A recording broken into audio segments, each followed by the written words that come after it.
Different wrinkles.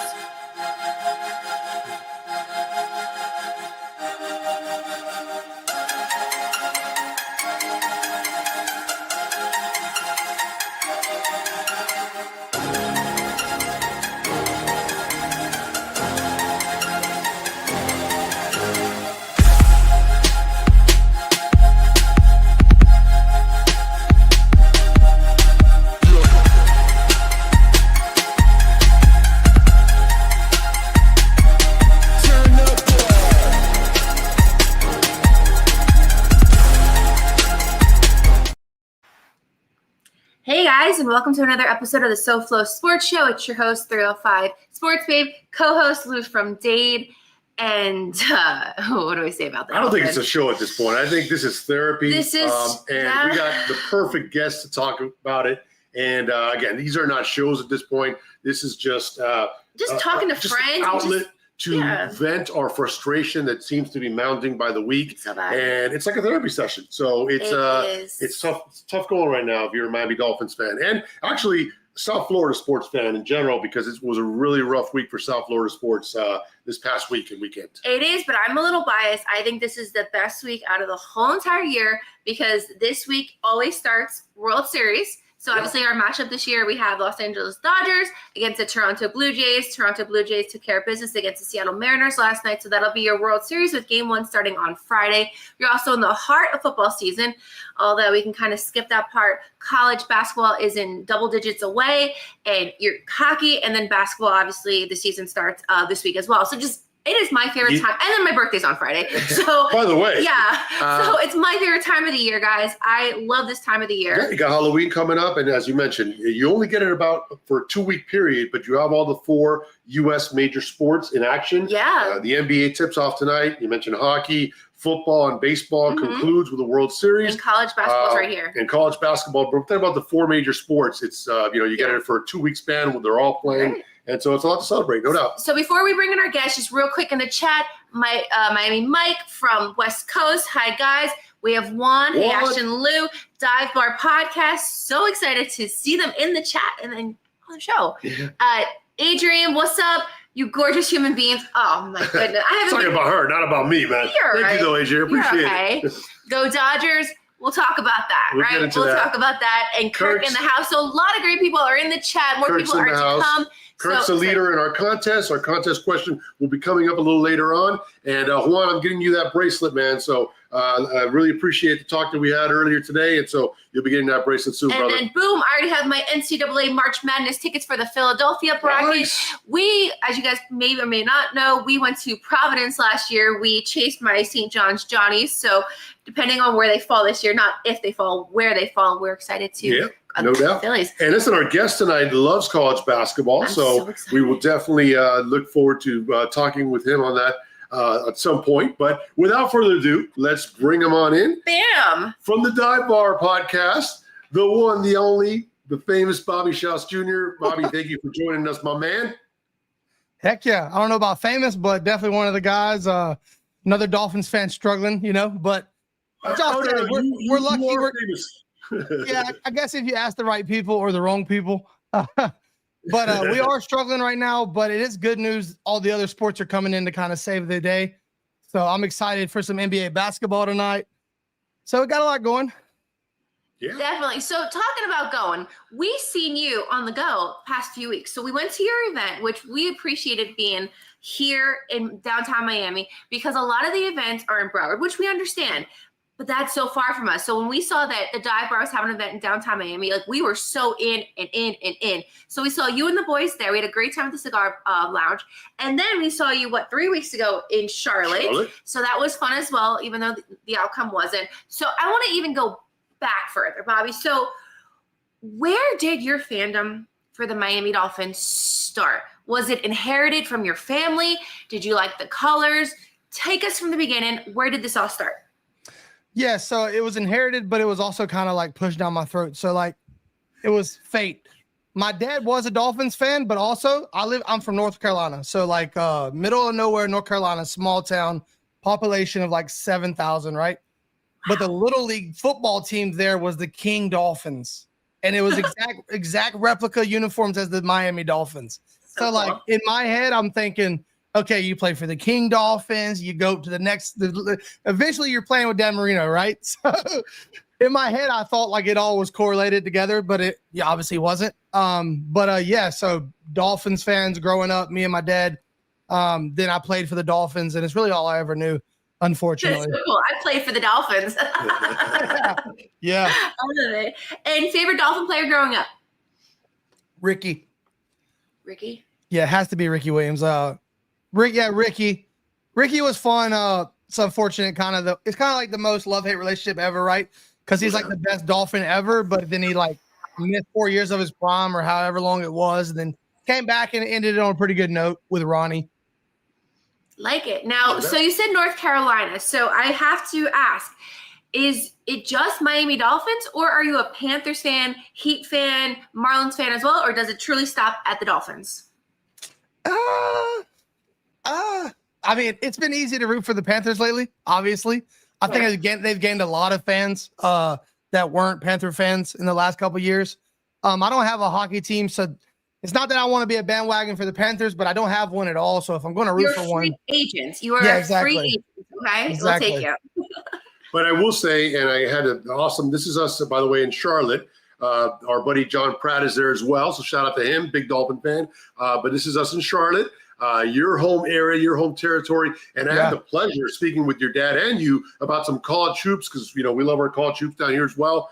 Big college. Unfortunately, South Florida does not have a big college following, but college hoops is huge in North Carolina. So we had a great time talking about it, and I had a pleasure talking with your dad about it. So talk about that a little bit. Who's your team? Who do you guys like? Well, he's Carolina. Funny story. We told Lou about this. I'm a Tar Heel fan through and through. My dad, when he was younger, was a Tar Heel fan, but he sold out and turned into a Duke Blue Devil. Oh, wow. So we have a very house divided. We told Lou about some of our crazy fights, food being thrown across the living room when Duke and Carolina plays. And it's kind of like where y'all are from. It's like your whole life you've had Florida State versus Miami in football. And that's kind of been like the Mecca. In North Carolina, it's basketball. You got NC State, North Carolina, Duke, and Wake Forest. 3 of those schools are within 8 miles of each other. So they call that the love triangle there. So basketball is the Mecca in North Carolina, and people go crazy for it. And there was quite the back and forth between me and my dad over the years. So you mentioned where we're from. So Lou is born and raised in Dade, but I'm actually from New Jersey, and I went to St. John's. And so this household, I can't say household, Lou's an honorary Johnny, but we are very, very much like St. John's. Obviously, I'm sure you've seen the rankings. We're ranked higher than Lou's also an Arizona fan. That's like his real team. Right. So I just got a little hoot that St. John's is ranked very, very high this year, higher than North Carolina, Arizona, pretty much everybody at this point. So I'm on cloud 9. She's reveling in this. I'm like, I'll text Lou, like, Lou, how's it feel down there? And he's like, down where? And I'm like, not in the top 10. It's like, all right, let it go. But our buddy John chimes in. John Pratt, he mentions that it's Ricky and Marino for him. Of course, this is John in the picture alongside Bobby and us here. So, we definitely had a great time talking about it. Juan is also in Raleigh, North Carolina. So Raleigh. But all those schools have championships, and so it's a big deal. College hoops in Carolina, no doubt. All right, Bobby, I want to talk about the Dive Bar podcast. This is really a tremendous. Ash and I love Dive Bar, so the name is Straight Fuego, and I want to know how it came together. It's a cult following. I mean, if you're not watching the Dive Bar podcast, I don't know what you're doing. It is just incredible. So how did the Ghost of Adam Gase, Joe Robbie, producer Eric, and of course how did you get the boys together and come up with this concept to form this incredible show that everybody again raves about? And Paul in the house from UK, shout out our buddy from England. Hello. Hey, one second. I got to turn the bathroom light on for my son. No, you're good. You're good. So we'll give a little shout out in your room.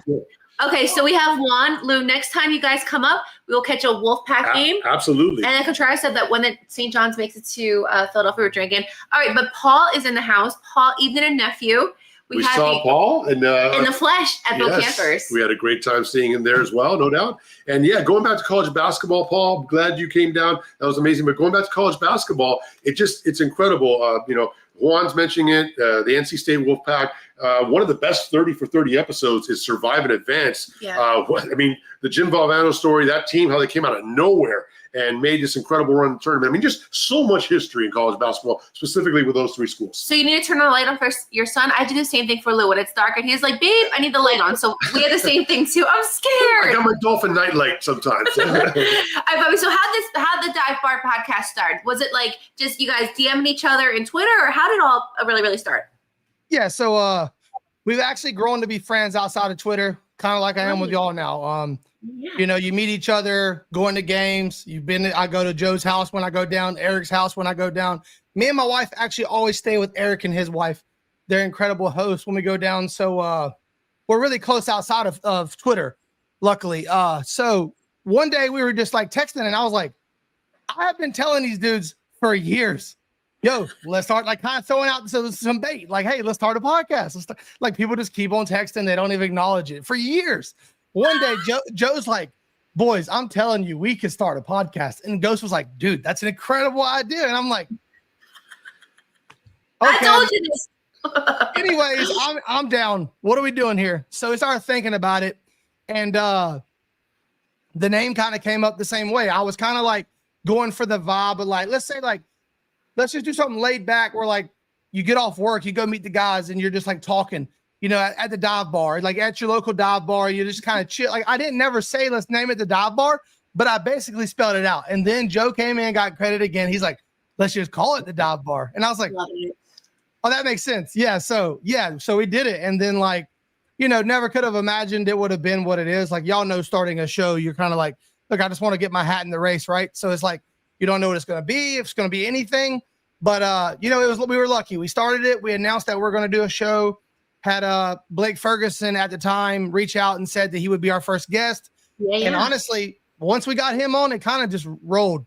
After him, we did like 25 or 30 straight Dolphin players to start. You guys have big names. I mean, wasn't Fitz on one of the episodes? Yeah. That was the one that sticks out the most, was the Fitz episode. Tyreek as well. You guys have had big time names. Guests. So you never changed names. So it's always, because when we first started the show, I don't know how I thought of the name, but our original show was called Bad Calls, Balls, and Brawls. So try saying that every episode. Like, then Lou's like, no, like, that's not going to work. And with my Jersey accent, it was too much. So you guys have been the Dive Bar podcast from the beginning, and it's catchy. I mean, your logo is badass. Like, it is very, very, very, very eye catchy. So we love it.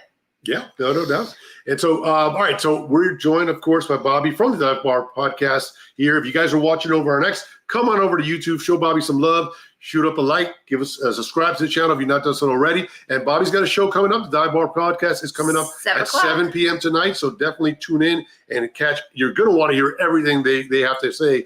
We're going to say a lot right now because I got to tell you. Let's hear a little sneak preview of this is unbelievable what's taking place here. Just when you think it can't get any worse, this past Sunday was beyond demoralizing, and we're going to get into it right now. Let me just say, we did not score a touchdown, not even one, against the Cleveland Browns. So that was just like an intro, but go from there. I just had a. Yeah, Bobby. And so, I don't want to recap the game, but I feel it's our due diligence to do it. Going into the game, not only was it the lowly Cleveland Browns that have not won in forever, certainly not since they've been, back in the league as an expansion team once they left for Baltimore, and 1-5, starting a rookie quarterback in his third career start. If ever our defense was going to figure it out and be right for the pickings, this was the game. Now, Dylan Gabriel did not have a stellar game. He was more of a game manager, but he did enough to, keep the chains moving and was able to, get off on our defense and not be sacked. He only got 2 sacks.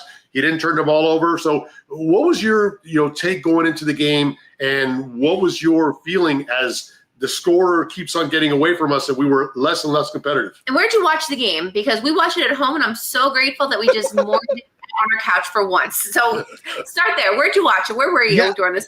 I watched it on my couch. Like you said, thank God I was already there to wallow in my self-pity. No, but like Lou said, I mean, we're going into the game, and like, whether you like it or not, we're probably going to get a win that we don't deserve, because you're thinking it's the Browns. Whether we like it or not, we're probably going to win this game because it's the Browns, right? Wrong. You're worse than the Browns now. You are the laughingstock of the league. We go in there, we get mud stomped by the Browns. Unreal. Dude, that freaking mic'd up clip where the safety's like, come on, give it to me, Tua. And he throws it right to him. I'm like, dude, it's the bottom of the bottom right now. We're so predictable. The offense is just, it's nothing. In 2023, we were the number one offense in football. Now people know exactly where we're going 3 plays ahead of time. It's like, it's so sad, man. And look, love Tua to death as a human being, but, you know, it's showing on the field now. I think the body's given up on him. I think the lack of preparation in the offseason and putting time into his body, along with a long injury history, has really just caught up to him. And I think it's obvious, you know. I think that there's big cohesion problems with the whole team, but I think physically Tua just it's starting to get away from him, and it shows. The ball's not getting to where it needs to go. It's not going to the right place. It's not accurate. It's not fast enough. There's just a lot of issues piling up quick. So what I want to follow up with that is, so do you believe that all of the past injuries, even stemming from his time at Alabama, has finally caught up with him? Or do you think that this is more of a mental block that he's just going through, or a combination of both? Yeah, a little combo of both. So, like, I know that he used to train in the offseason, like 5 hours a day, 6 days a week. That's all kind of went away. You know, I don't, not to like jump on him, because I really don't care what players do in their free time. Like, you should have a life by all means, but like, it doesn't help now when, you know, you've seen all the yacht pictures, all the traveling, all the exotic locations, all off season, you know, stunting with Quentin Bell everywhere. And then, you know, he's not putting in the training work. And then it comes to the field and you see it. You can tell this dude is just not the player he was. So I think some of his preparation, but I don't ignore the fact that, like, this dude has a crazy history of injuries. And I do believe that the body's just kind of slowly getting away from him. Like, I talked to a person that works for ESPN this week that covers football, and they were just like, man, dude, it's just like he's falling apart slowly but surely. Just like it is what it is. And, you know, it sucks as a fan, and it sucks because he makes so much money, but like it's not, I mean, you can't really be mad about it. It just is what it is. But it's time to realize that Tua is just not going up anymore, maybe even going down quickly. It is. And a couple of things. So he was particularly bad in this game. 3 interceptions, obviously.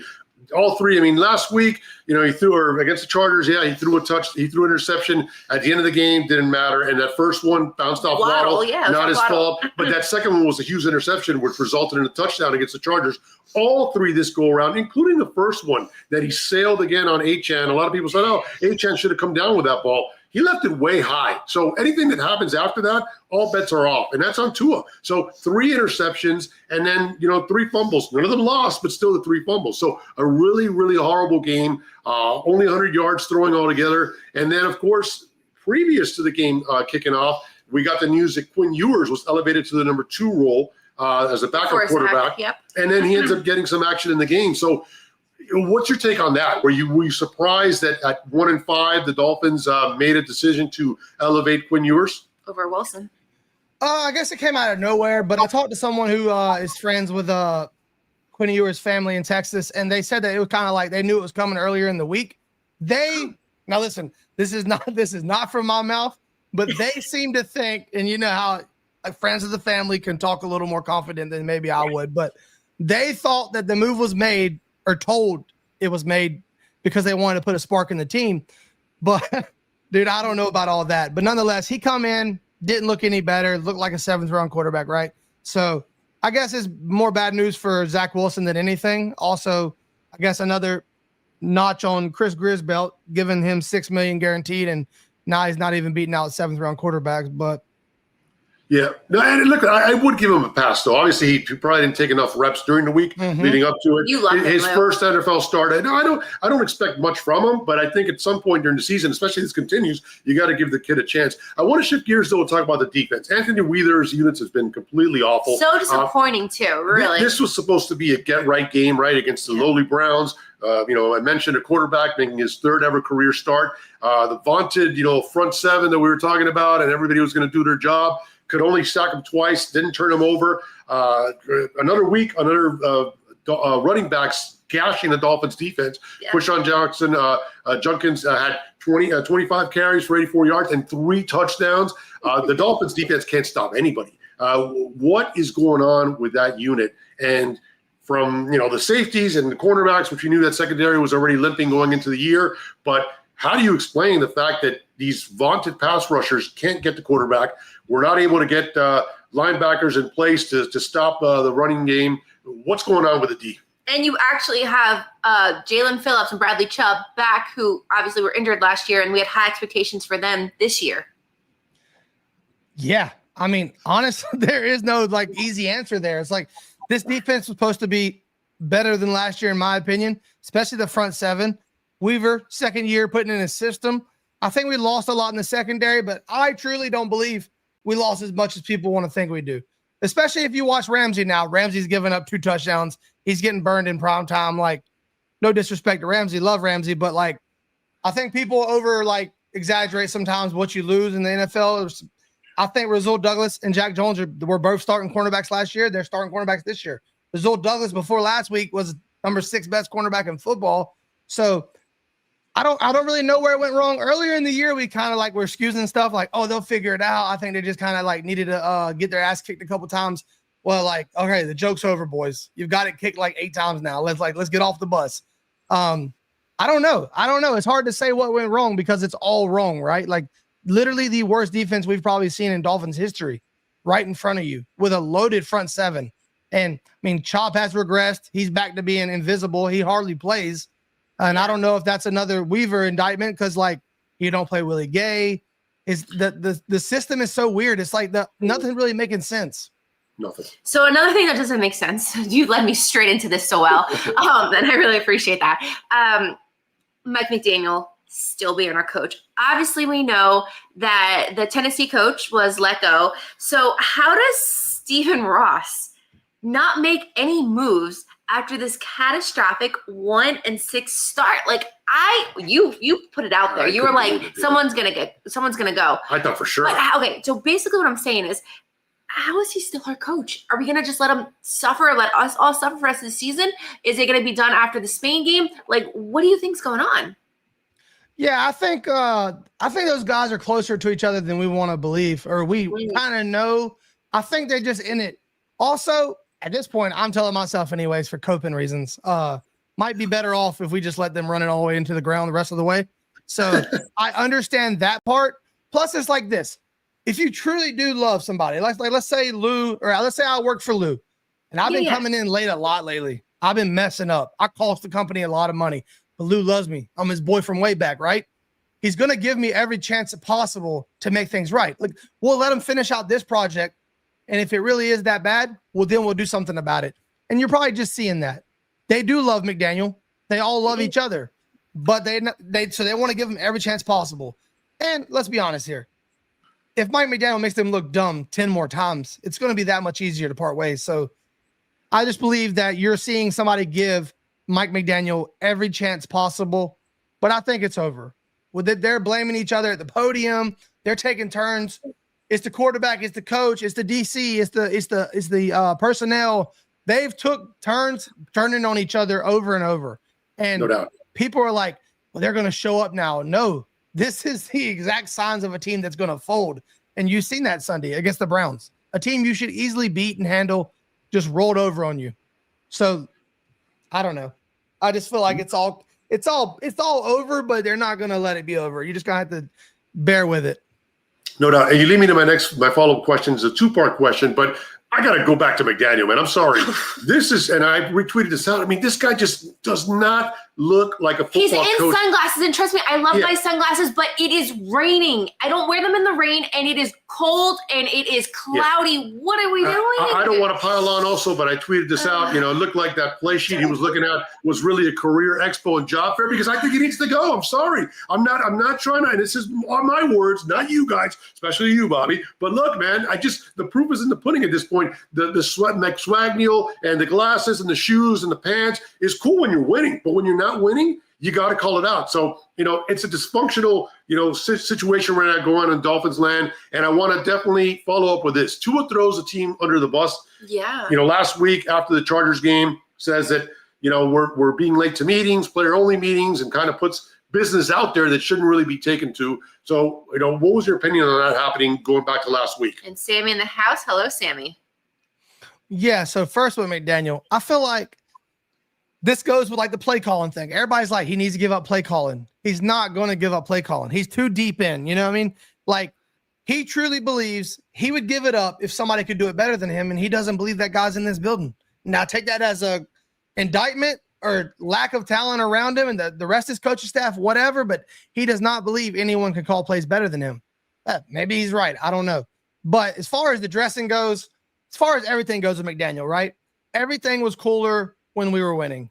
The interviews, the quirkiness, the way he talked, it was all like, oh, he's a mad genius. He's so different. He just talks different. He's like incredible. This guy's brain never stops. And now that we're losing, it's like, this dude can't even speak. He can't even put a whole sentence together. Like, what the hell is going on? So, like, look, he is who he is, unapologetically.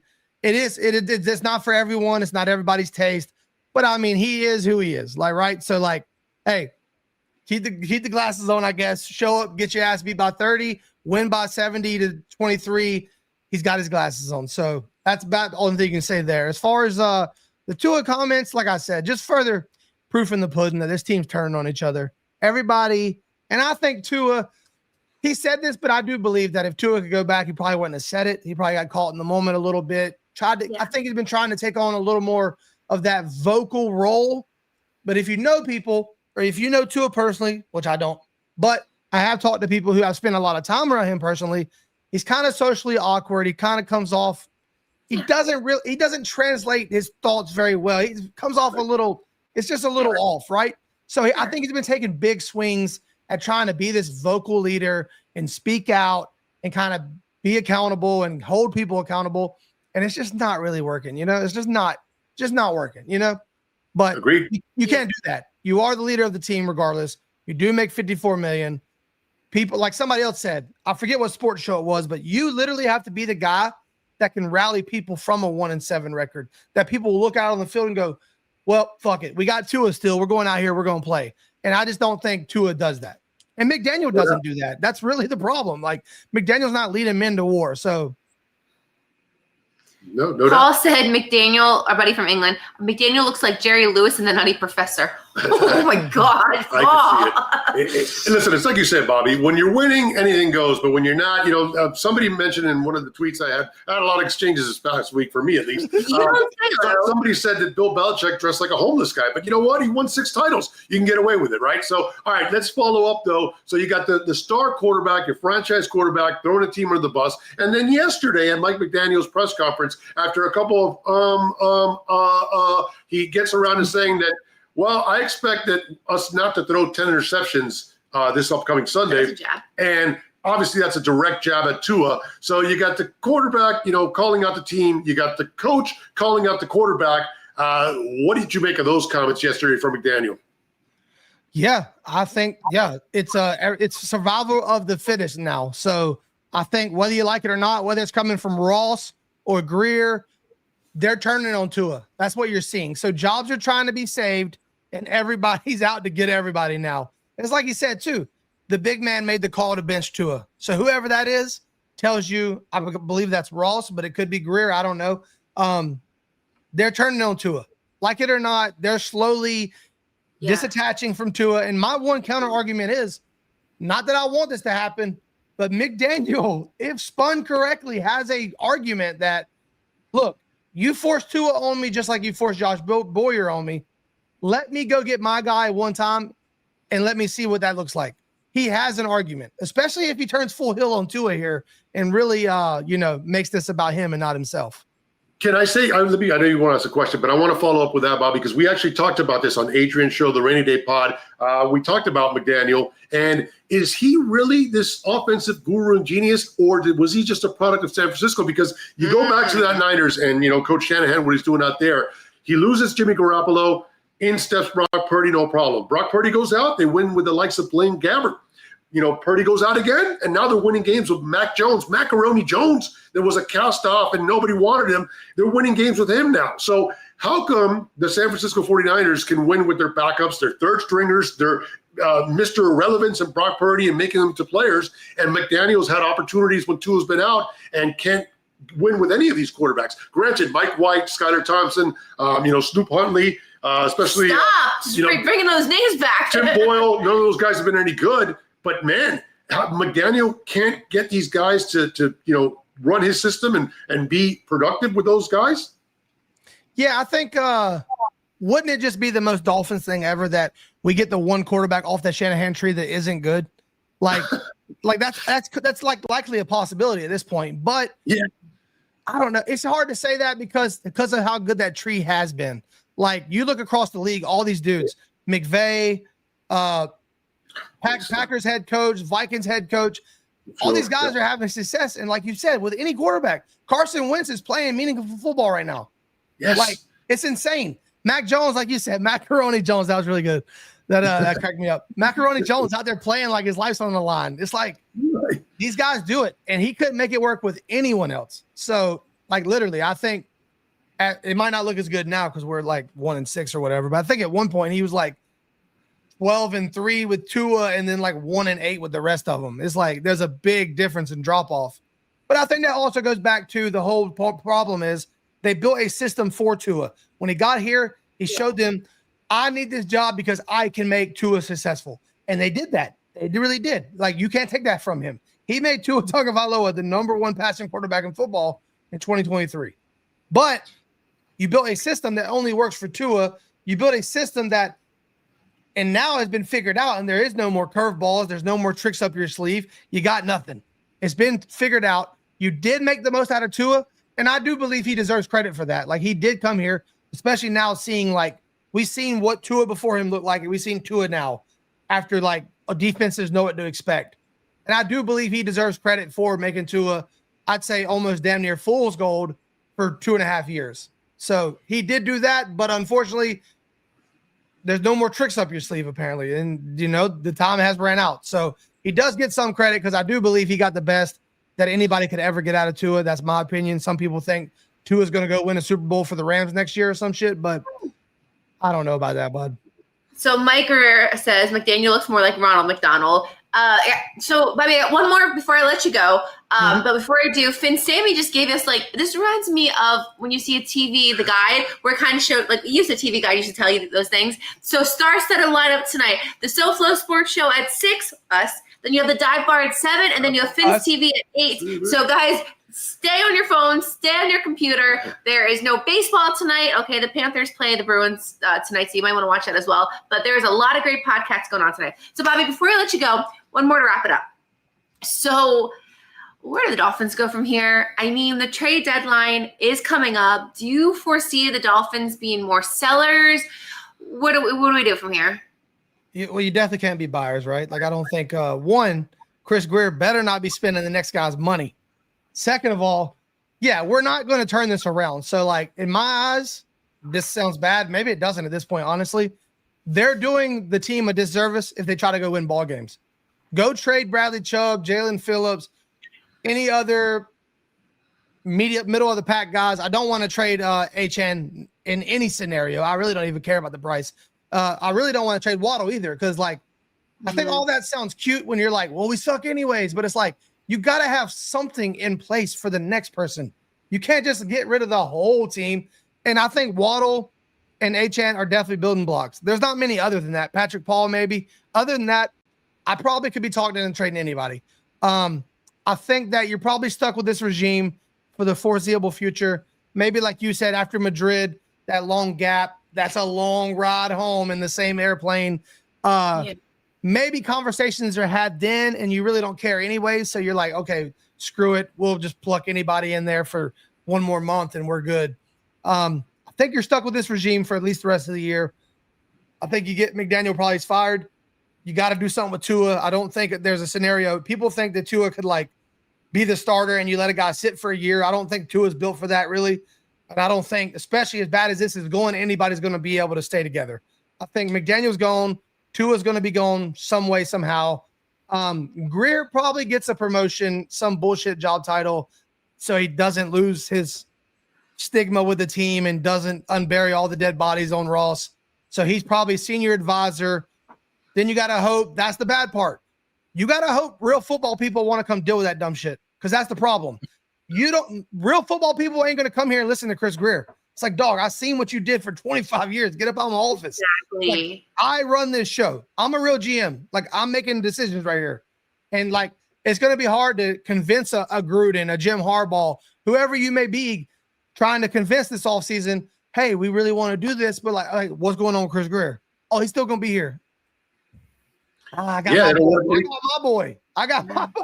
We got our thing. We got our thing already. So that's my only concern is that they don't fully give us a true hard reset, and it doesn't allow us to truly get the people we need to get. And a lot of people say that's how McDaniel went down. You know, you wanted to keep Boyer, you wanted to keep Grier, but you fired Flores, and you wasn't going to get everybody you wanted. Now, I was a big fan of McDaniel, and I appreciated the move, and I wanted that move to happen. So I can't, contradict myself there. I was a big advocate for getting McDaniel. I thought he was the second coming of, young offensive genius, and he was for a minute, but it didn't work. But I think you have to cut it down to the bone. I agree 100. And I just want to highlight Jake's comment.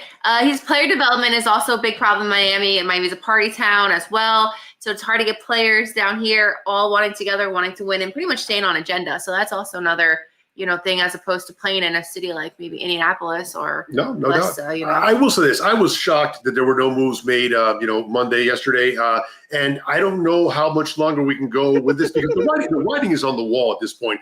You're 1-6, even if you have the biggest hope of us making a run or turning this thing around. No. There's only been one team since the NFL started that has come back from a 1-6 record to make the playoffs, and that was the 1970 Bengals. Football was played a little different back then. This season is lost completely. I just don't see any chance of how we can turn it around, and that's why I've been writing these fake statements. And I'm going to put it up here. The last 3 weeks, I've been writing these fake statements from Ross because the reality is, Bobby, and you guys can read it up there. It's trending. But everyone's seen it. It went viral, bro. A lot of people have fallen for it. And what's crazy is that every week I added a different touch to make it more and more ridiculous. And people kept on following. We'll put it up a second. People kept following. People kept falling for it, thinking it was real because that's how not gullible. That's how they've been in pain of what Ross has been doing to us. And this whole thing started with me with the statement that he released after last season.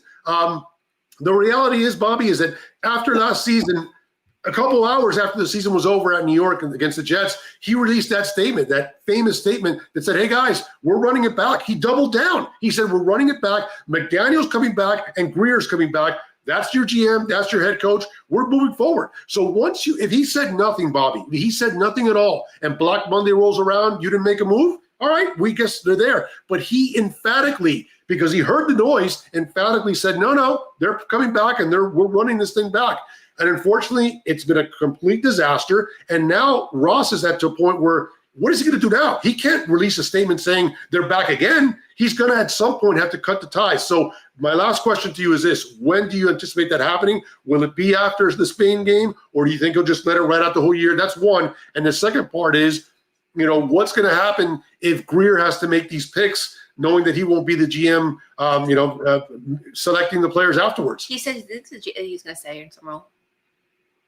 Yeah, I think that's what's scary about the trade deadline too, is like you got Grier trading off assets that he's not going to be in control of in 6 months. So it's like, it's weird for me. Like you start seeing Waddle or Achane go, it's like, what the hell?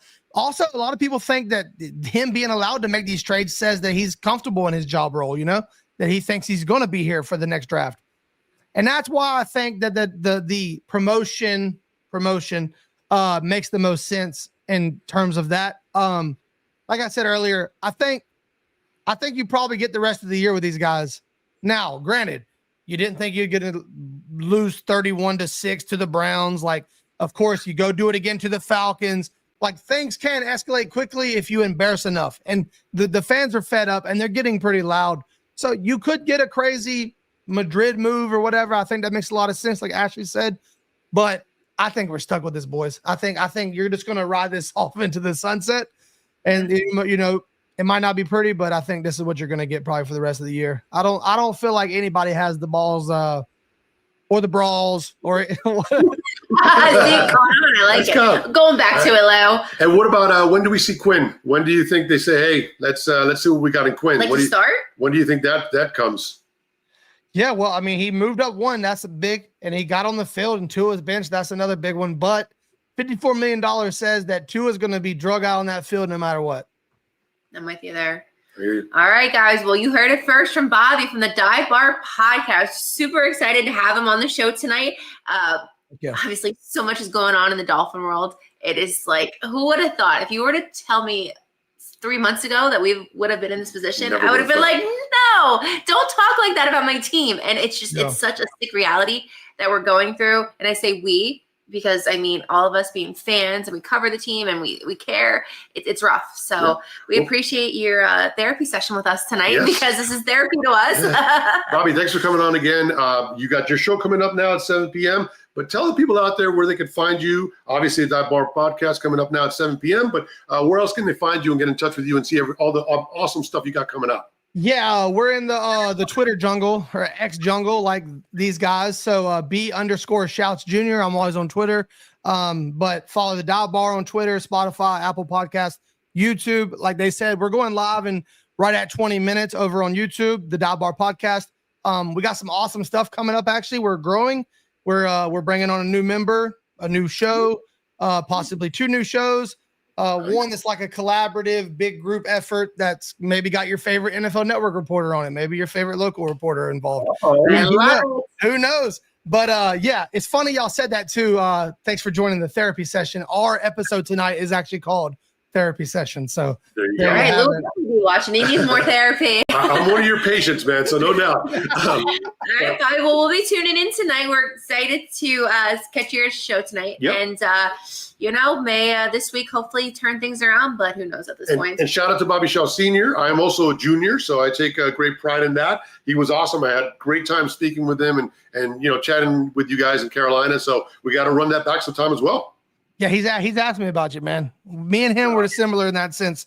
We don't forget relationships and people we meet. So that's also cool. Another thing about our show tonight, for the first time ever, we're going to drop a link in the chat and let people come up and just get it off their chest for a good 60, 90 seconds. So Lou, don't be afraid to come out there and speak your truth, brother. Oh, he will. Trust me. I have to pack for Atlanta tonight, but that'll get him out of my hair and it'll allow us to pack. So, Bobby, thanks so much for coming on. We're going to go ahead and talk about some baseball and then hockey. So we'll let you go and we'll catch you soon. Heck yeah. Appreciate y'all. Take care, Bobby. That's the man right there. I feel like better because he has like a country accent. It's like very soothing. It's a great accent. It is, and that's why like just to hear like his perspective of the Dolphins, it was so good. Guys, thanks so much for being in the chat tonight. We have a very, very active chat tonight. I'm trying to and stick around. We got a question coming up. We got our leaderboard and our question coming up. So you wanted to hang out for that. Let me just highlight some things. Kirk Tua won't stay healthy for the rest of the season. Wants his Lou for head coach. I'm in. Let's do it. I can't do worse than McDaniel. Also, Contra said Lou come dressed as that's Russ. That's Russ. Oh, Russ. Yeah, Russ changed his name up. Oh. Yeah, that's Russ. That's Russ. But he's always okay. Yeah. Hi, Russ. All right, so let's preview this week's game coming up. All right, so this week our Dolphins head to Atlanta, the ATL, to take on the Falcons. So we will be there. We are going Mercedes-Benz Stadium. Looking forward to checking that place out. You've been there. I have been to Mercedes-Benz for my 30th birthday. Nice. Not many years ago. I went to Atlanta and I did a tour of Mercedes-Benz Stadium. So I already know the ins and outs of the stadium, but we're actually doing another stadium tour this Saturday. So we'll talk a little bit about the game. And for those joining us in Atlanta this week, stay tuned because right after that, we're going to talk about the ins and the outs of the trip. All right. So you sent an email out. I did. Yeah, but we're just going to hit some things. Yep. So we got week 8 coming up. It's the Dolphins and the Falcons in Atlanta. Dolphins, of course, 1-6. The Falcons are 500, 3-3. They're coming off a loss at San Francisco. They lost 2010 on the West Coast. But they also beat the Bills the week before, so that was interesting as well. They got a solid defense. If you saw that Bills game, they pretty much kept Josh Allen in check. So, they do have a solid defense. But more importantly, they have a bruising running back, Bijan Robinson, who is just all world. And so the Dolphins obviously have had a lot of problems stopping the run. So it's going to be a very, very tough matchup.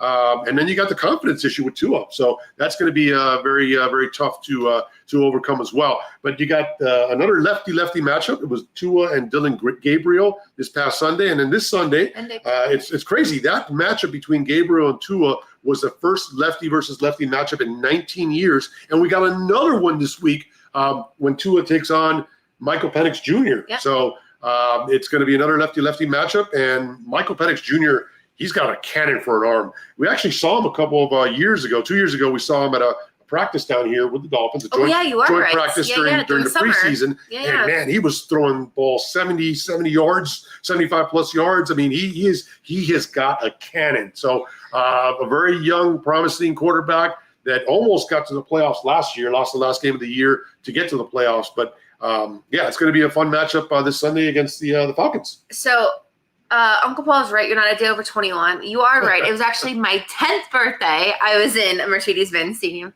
Thank you for that.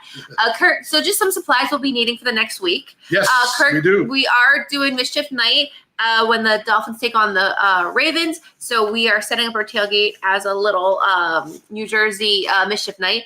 And then Juan also said, bring your brown paper bags. So we'll be needing the brown paper bags for this Sunday and then the toilet paper for Thursday. So we need to go to Publix to get our supplies. We do. How do I get the questions up here? All right, let's get to this week's question. We got our leaderboard. I know Kirk's in the room, Russ is in the room. So let's get to our leaderboard upcoming here. And let us, we'll pull that up in a second. No, you didn't get that. Yeah, there you go. Let's do our leaderboard first.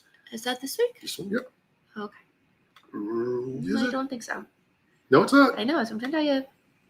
All right, so go back to me a second. Leaderboard. All right, we got our leaderboard somewhere here, but we'll post that up in a second. Never sent them. Oh boy! All right, okay. Okay, so anyways, guys, I will entertain you while Lou sends me what he needs to send me. So guys, again, we are going to Atlanta this week. This is our first big 305 sports travel trip of the season. We joined forces with TPP down in up in Charlotte the other week, and then we had an event in Buffalo. But this is the first trip of the season where we have the hotel blocks, we have the game tickets, and we have the event on Saturday, the Finsvasion Social. We are completely sold out of everything. There are no more game tickets in our section, so that is really exciting. Our hotel, we also sold out of hotel blocks, and then our Finsvasion Social. Guys, thank you to everyone who comes out to our events and supports us. It means a lot to us, especially our Finsvasion Socials that we do. We do it to bring fans together. This one, we have a huge group of Dolphins going. So for those who are in town and going to our events, we really appreciate it. We raise money for DCC. This is where a lot of the money, what we raise comes from, are these raffles. So guys, thanks again. The net event is on Saturday. So we look forward to that. Yep. So it's going to be a great weekend. Yep. No, and then we got the, obviously before kickoff, we got the tailgate. We'll partner up with the Perfect Tailgate. They'll be doing the tailgate. They had a tremendous tailgate showing out in Charlotte. And so we're looking forward to getting them out there. And it'll be fun prior to the game. So, all right, here are your Week 8 questions coming up. And go. All right, guys. So let's bring it here. So, all right. So your Week 8 questions. Bueno. All right, but hold on. Put up the standings really quick. Sorry. Okay, we see the questions. Sorry, here you were going with the questions. Technical difficulties. Here's your leaderboard. Kirk is in the room. Kirk's got 6. Sheldon also tied for first place with 6. Eduardo 5. Russ 4. Miami Mike 4. Steven's got 4. And then the Rainy Day Pod has got 3. Finn's Faithful Podcast has 2. And then Christian and Jimmy with 2 as well. So that's your leaderboard currently right now. And we have 2 questions for you this week. Okay. The first question is Tua total combined turnovers over or Say under. Say that 4 times. Tua total combined turnovers. Over or under 1.5. So will Tua have more or less than 1.5 turnovers? So go ahead and put your, that's one of the questions. The second question, as you see there, Devon H. Hand, total combined yards. That's rushing and catching, receiving. So rushing and receiving yards totally combined, is it going to be over or under 110.5? So those are your questions this week. Definitely drop that in the chat or wait till the show is over and then post your answers to the questions there. All right, guys. So go ahead and post your answers. They're going to give the chat open for a minute for you to put those answers in. So let's see whose answer comes in first. So put them all in the same if you could. So you don't reveal yours. No, you got to put them both. Yeah, I don't want to influence anybody, but those are your 2 questions. So again, Tua total combined turnovers over under, and then Devon Chan total combined yards over under. So just give over under under whatever you guys say. Okay. So Ro in the house, man. Good to see you, pal. Under in both. Oh, yeah. Rowe, man, you ain't. Well, Rowe's saying that Tua's going to bounce back. He had 3 homers last game. He lost the football. Well, he had 3 fumbles, but did not lose them. So, yeah, a lot of. Rowe's all right. I'll take it, Rowe. All right, Paul from the UK, over and over. Okay, so the complete opposite from Rowe saying under. Paul said over. Kirk says 1 under and 2 over. All right, Russ says 2 will have more than 2 turnovers, and Devon Achane will have under 110 yards. And for the record, 2 will have a safety. Oh, my goodness. Okay, you could stop that right where you're Russ is an Eagles fan, by the way. Full disclosure, so. All right, Miami Mike, over, and Juan, both over. All right, so we're seeing a mix. Pretty much Rowe and Kirk are going for the under. Everyone else is over. Guys, my next question to you, this is not part of the chat. This is not part of the contest, but I always just like to throw it out there. Again, our Dolphins head to Atlanta, take on the Falcons 1 o'clock on Sunday. Score predictions, please drop them in the chat. Drop your score predictions. Are the Dolphins going to stop the bleeding? No one has been right all season. No, I don't think anyone has even been right with any of the score predictions at all this season. But, guys, it's always fun to put it there. So, please put your score predictions in the chats for this week's matchup, Dolphins versus Falcons. What do you think? Lou, you can share yours. This is not contest related, so I'll go ahead and share mine. This is a tough one for me. I'm riding a very big losing streak on the road. You are. And, so I'm hoping to turn that around. I'm actually at 500. I've never been at 500.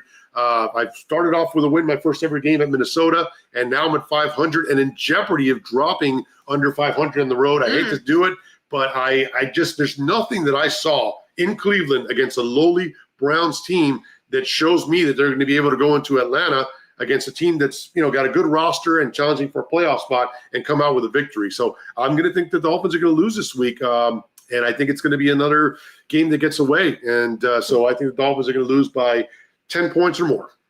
Okay, so you didn't give us a number, so let's see what we have here. All right, guys. I'll go ahead and say 27 to 17 Falcons. All right, so Paul from the UK, 31-18 Falcons. All right, so Paul thinks more than 10 points. Juan says 27-13 Falcons. Okay, so he thinks also more than a 10-point deficit. Jake from Twitter coming over saying 34-7 Falcons. Okay, so he's really calling for a massacre. Wow. Yeah. Rowe, 31-13. Okay, another more than 10-point deficit there. Miami Mike, Atlanta 27. So, Lou, this 10-point difference, no one's agreeing with you there. All right. Kirk says Falcons 24. Okay, Fins 20. So, Kirk's calling for a closer game at the ATL. And then Russ said tie. Here comes a tie. Bobby back in the chat. I had a great time with you guys. Appreciate you. Bobby coming up in 8 minutes. Make sure you tune in. We'll be tuning in soon. Yep.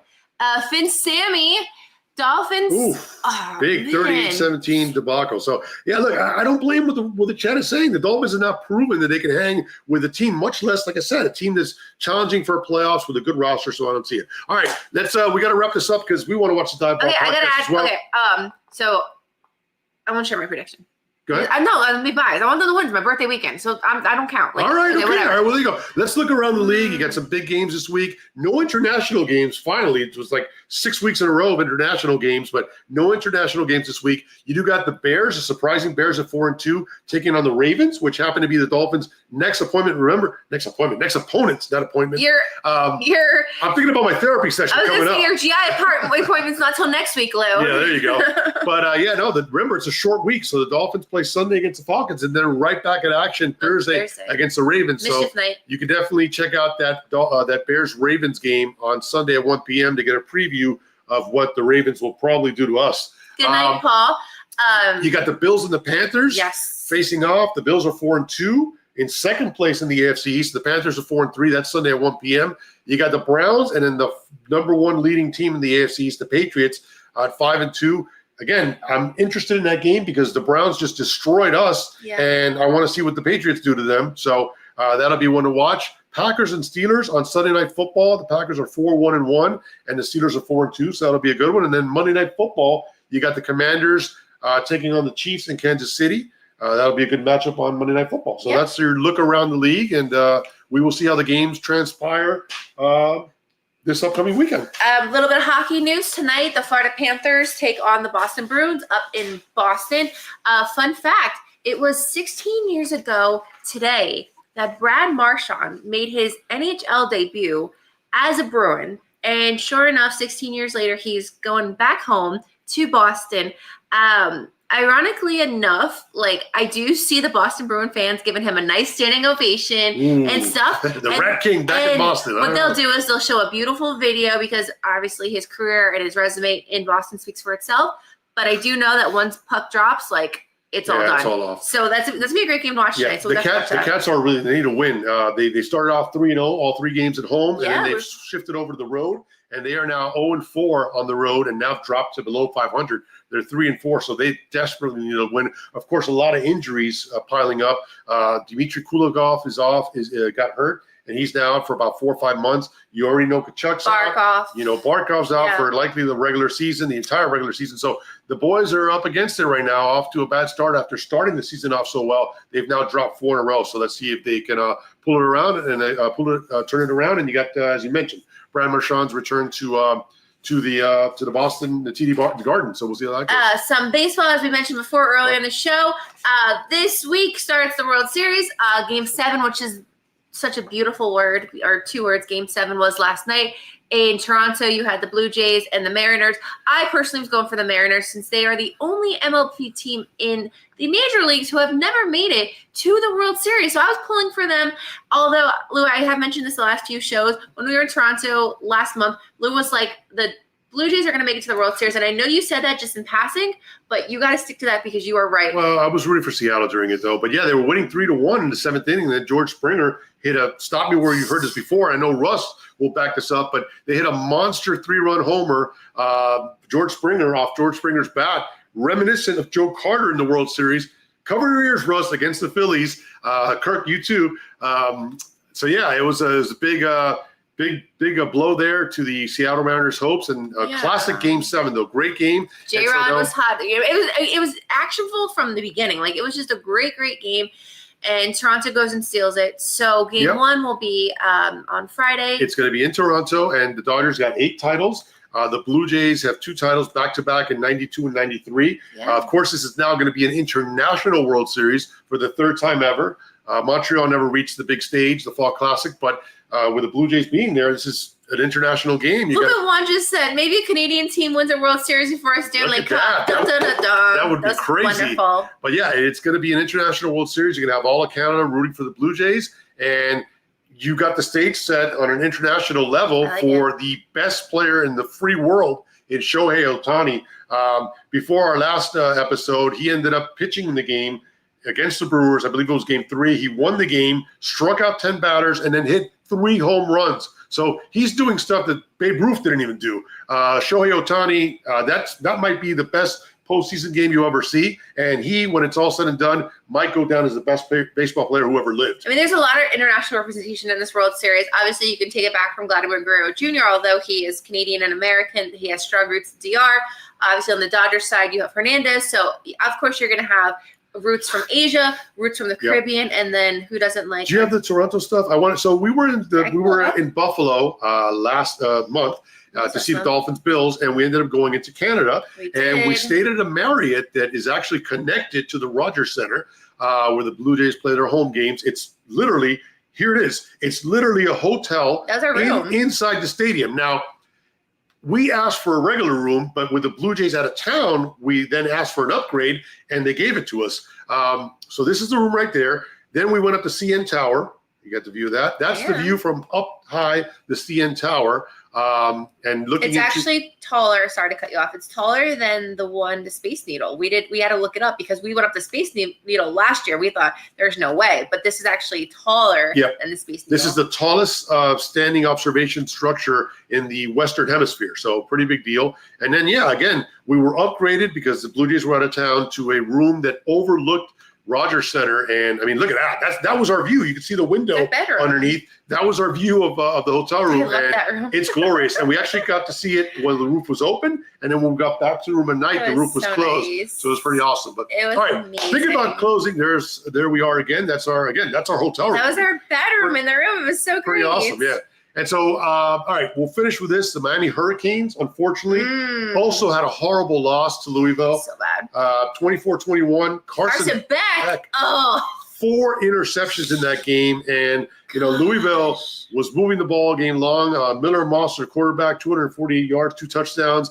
They ran the ball. The UM defense could not stop them. But more importantly, the UM offense could not, break through and put some more points on the board. And it cost them. So they dropped from number 2 and undefeated to now being ranked number 9. Next up, they're going to be taking the Stanford Cardinal on Saturday back at the Rock. So we'll see how it goes. The Cardinal are not a good football team. They are 3-4 on the year, but they will be playing.